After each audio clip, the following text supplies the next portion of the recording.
specialist for ongoing care with cocktails today. People could live much longer. Also, with the health department, since they're rolling back preventable deaths and sickness, there are a wide variety of illnesses that affect the community. But if people are living longer and healthier lives, what the health department is also doing is it's using its good offices to bring in farmers markets so people can eat healthy. And they're also working with supermarkets and bodegas to come in. So what isn't covered under food stamps, the City of New York and the health department are paying the difference. So people are eating healthier in poor, medically underserved communities, and the sickness rates and the preventable deaths rates are going down. I've watched the commissioner on most of her YouTube videos and the deputy commissioner for health equity, and they said something remarkable in their videos, something that really was a little different. They said, look, if these communities remain poor, we cannot have a jobs program, but we still think we can improve the numbers so people will live longer, healthier, and because they're eating nutritious, in that way, happier lives. So I thought that was remarkable. But it also led me to the next step in this YouTube talk, which is Chapter 3. Let's talk about health equity. My thinking about economic equity, economic justice, really, that's Chapter 3. My thinking really goes back a year. During the presidential race, the debates, a very close election, and now 6 months into the new president, I'm thinking about economic justice. Bear with me for just a second, but in terms of economic justice, I think about since the end of World War II, when our soldiers came back from Europe and Asia. Under the GI Bill, they went to trade schools, colleges, professional schools, and they were able to get jobs, buy homes, have kids, save for their kids' college, save for retirement. And now they're paying it forward to my generation. I'm 62 years old, so I'm trying to pay it forward for my son and his girlfriend, so for their future. So that's what the middle-class American dream and economic justice is about. There's a belief in democracy, and there's a belief in the free market capitalist system, and government in the form of the GI Bill is providing a measure of social justice as well. But when we use the terms economic justice and social justice, these terms overlap, and it really impacts the middle class as much as low-income folks.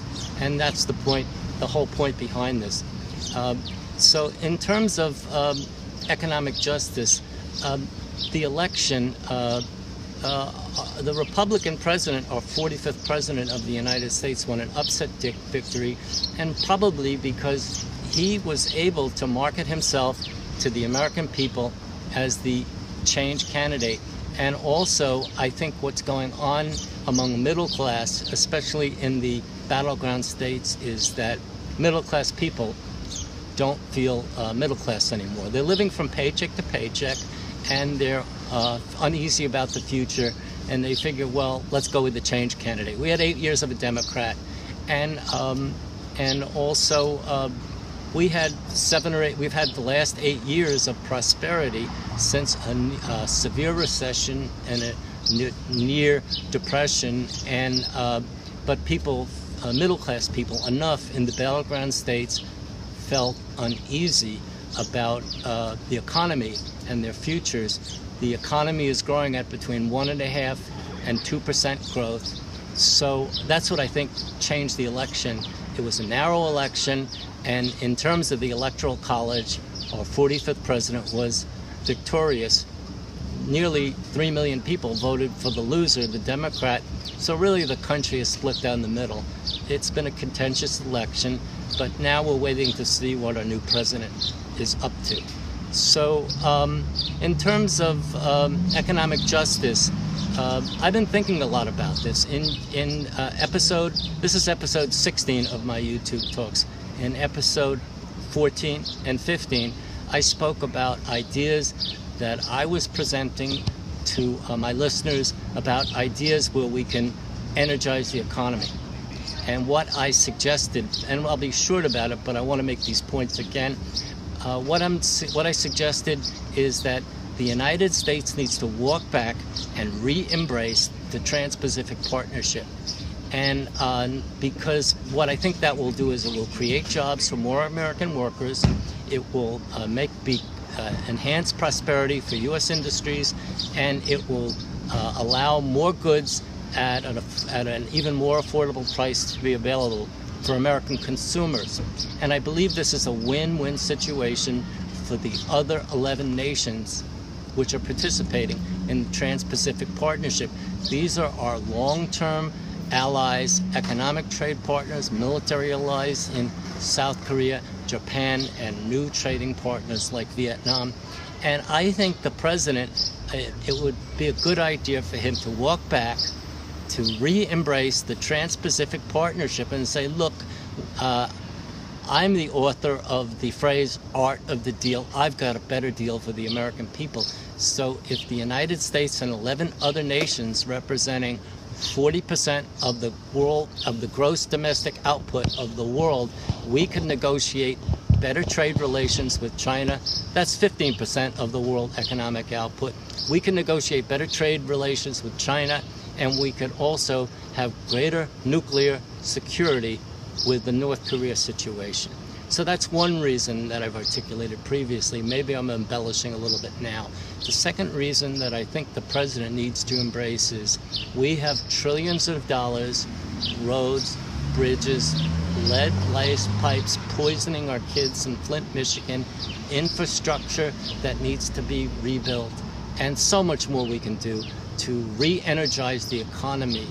Our fate is in our hands. We could remain a great power, economic power, and a great power in many respects, not only for our children, for our grandchildren, for our great-grandchildren, but I'm thinking 100, 200, 300 years down the road. If the United States works on things like this, including infrastructure rebuilding and rebuild the country, I think that's possible. And that's why I think the American people believe in the Army, and they believe the federal government could cut Social Security checks. And what they've forgotten is that 80, 85 years ago, under the New Deal, the United States, we built the Hoover Dam, we built the Tennessee Valley Authority, we rebuilt hundreds of buildings and hospitals and park facilities, and American people have forgotten how the federal government was able to do that. So that's why in the previous talk, I stated that let's start small, pilot projects, best practices. If things are going wrong in these pilot projects, corrective actions, and then we create a template how to do things. And then I think what we do is we go robust in terms of planning, funding, and implementation. And some of these projects will be New Deal, Great Society, shovel-ready projects. Other projects will be, maybe we'll borrow from Ronald Reagan's playbook. And the private sector will do some competitive sealed bids, will do sole sort contracts, and maybe the private sector will take over it. And what will the federal government do? Maybe they'll monitor the cost effectiveness and EPA regulations and things like that. So I think we could borrow from the Great Society, and we can also borrow from Reaganomics. And in this way, I think we can move forward on infrastructure rebuilding process. Now, here are some new ideas. The new ideas is this. What I think we need to do is we need to start looking much more closely at public-private partnerships, apprenticeships. I'm thinking in manufacturing, John Deere, Siemens have apprenticeships. In IT, IBM is hiring 25,000 jobs in the next 4 years with apprenticeships.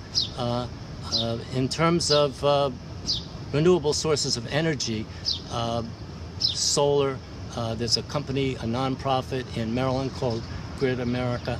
So what's really exciting about this is companies like John Deere and Siemens, or in manufacturing, IT, in IBM, what they're doing is they're partnering with high schools.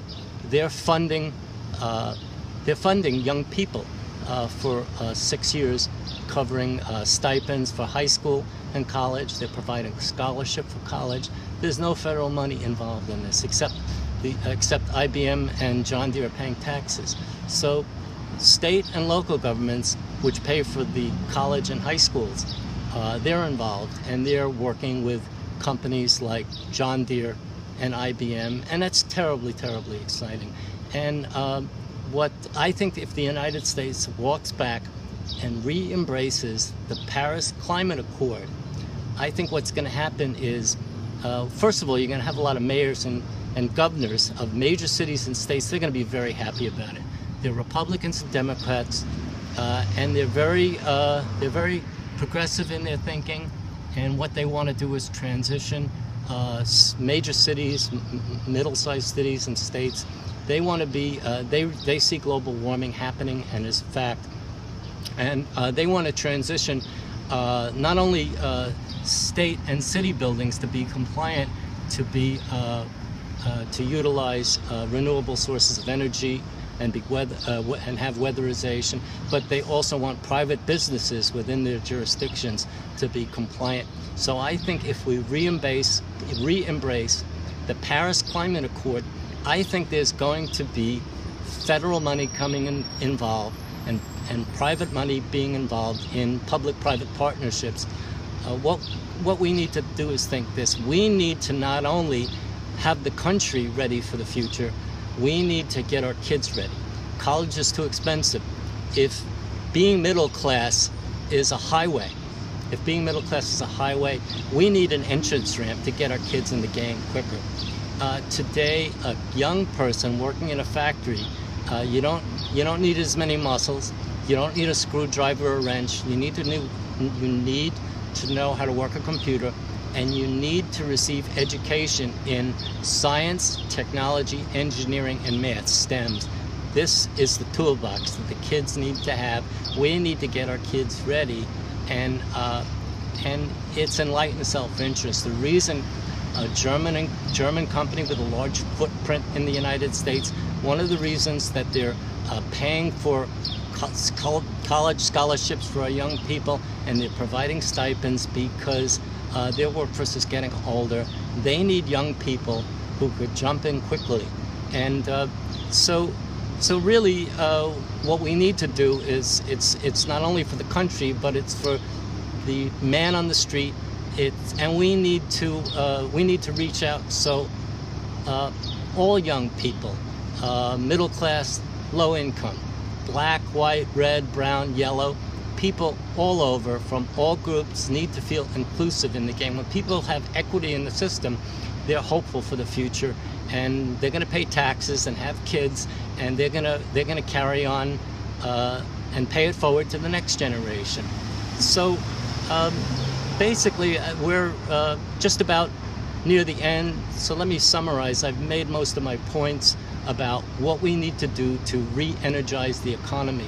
I think what's very, before I go to the summary, let me just say it's very encouraging that there are a lot of ideas out there, and there are a lot of things being done at the state and city level by nonprofit and for-profit companies. So, you know, Louis Brandeis, this is part of our summary. Louis Brandeis, in a 1932 decision, said states are laboratories of change. And today it's even more complicated, but in a good way. Not only states and cities are laboratories for change, but you have for-profit companies and nonprofit organizations. I've only touched the tip of the iceberg as to what's going on, but it's all very exciting, and I'm very hopeful for the future. And that's why when I say to my club members of meetup groups, I say, I see things that you see things that are, and say why. I dream things that were, that are, and say why not. That's why I'm very hopeful for the future. So this is Michael Smook for YouTube Talks. This is episode 16, and I think as long as we're realistic and rational and resilient, I think the future bodes well for all of us. And I want to thank my producer over here, Will Swenson, for